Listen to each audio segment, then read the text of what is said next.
Hello everyone. So we're going to go over some of the Vinyasa poses and transitions that can be kind of fun to incorporate into some of your classes, and just the alignment and the cues that go along with them, all right? And some of the safety precautions as well. So the first thing that we're going to talk about is flip your dog, or sometimes called flip your plank, all right? It can also be considered wild thing if coming into it from a different position. So I'm going to start in a plank pose, so you can measure yourself up. Hands on your shoulders, step your feet back. We're gonna flip to the left side, so you'll bend your right knee like you're stamping your foot to the ceiling, and begin to flip yourself over, hips to the ceiling, and then you can reach your right arm all the way up and over. So you see that this right knee stays bent, left leg stays long, and there's this little bit of a back bend happening right here. We still have joints stacked over joints, so the shoulders over the hand. You can bend this knee to come back, get a little momentum, and then step yourself back to plank. All right, so that's the first one. The next one we're gonna do is Skandasana, so that's kind of like a side lunge, all right? A nice place to come into this posture from is going to be Warrior Two. So I'll come into a Warrior Two for a second here so you can see I have a nice hip opening happening. That's very important, right? Knee over ankle, arms reach out. So right now my left knee is bent. To come to Skandasana, we'll start to bend into that right knee, lengthen out your left leg, and sit your hips low. So you can keep your palms at your heart like this, bring your fingertips down. Sometimes you will notice that this bottom heel wants to lift, and that's okay. Sometimes it just has to do with ankle mobility, hip mobility. You can play around with bringing the palms up, it's not necessary. Left leg is long, you can point the left toes up to the ceiling, all right? So this is a nice inner thigh stretch right here. You can always have blocks under hands as well. And come back to Warrior Two. Lift myself up here. Arms are reaching. Now we're gonna take a reverse your warrior. So from Warrior Two, right hand can slide down the right leg, left arm lifts up and over. Nice side body stretch on this left side here. So you wanna still stay in your lunge. You wanna make sure to cue that if you see people start to like lengthen that leg out and you don't want them to. We have another option here. I'll come back to Warrior Two, staying in the lunge.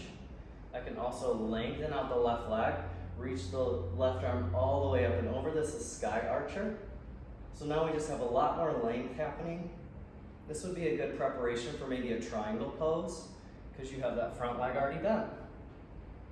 Nice. All right, the next thing we're gonna do is we're going to do fallen triangle. Let me see what direction I want to go in.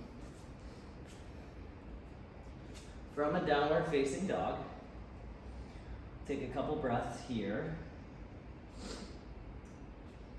Maybe take a moment, extend your left leg all the way up, just feel some length in it. And then bring your left knee towards your right elbow, all right?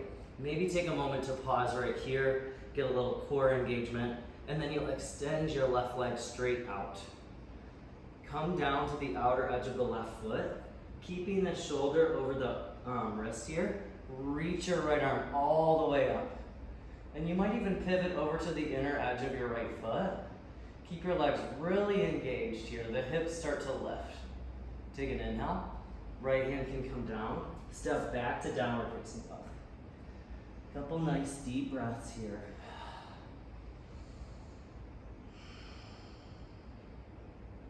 All right, we got another one coming. We have horizon lunge, so I'll step my right foot forward, just finding like a runner's lunge position, knee over ankle. From here, we're gonna turn both sets of feet over to the right.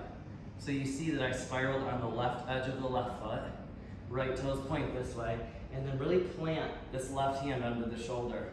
Right hand is gonna lift up, and then lift your pelvis up too. It's like you're pressing the ground away from you with this right leg. So this is horizon lunge. You can also extend the arm overhead. This would be a great place to come to a side plank. Just step the foot straight back. Take a couple deep breaths. Lower the hands down. All right, what do we have left here? I think that's pretty much it. I'm gonna show you one more wild thing variation slash flip your dog, so that you can kind of see a safer way to do it from a down dog, all right? So I'll come into a downward facing dog. from here, this is commonly cued here in class, so maybe lifting this right leg up, bend the knee, stack the hips. So this is just a nice hip opener. You'll feel your inner thigh, you'll feel your SI joint start to open up. Now, if we want to flip our dog from this position, it's important to start to shift forward first and then flip over so that you get that hand right under the shoulder, all right? Lifting up through the hips, extending that top arm, take a breath, lower your seat down. So that's pretty much all of our vinyasa movements that we can add into class. Get creative and have fun with it.